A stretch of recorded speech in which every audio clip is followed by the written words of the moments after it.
How to show the number of followers and following on the BuddyPress profile page. Hello everyone.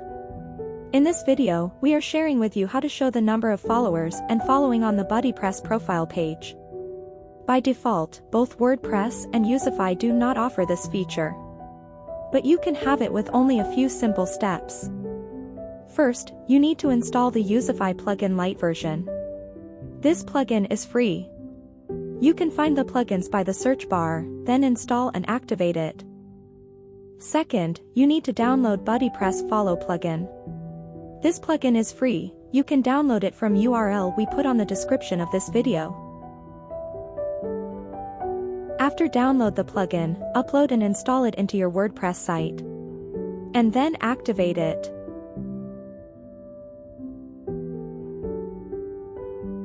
And then, please go to Youzify panel, Profile Settings, and then Header Settings.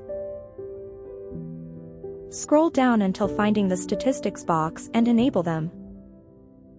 Next step, select the kind of statistics you want to show on Header Statistics settings. Select Followers and Following. And then save the settings.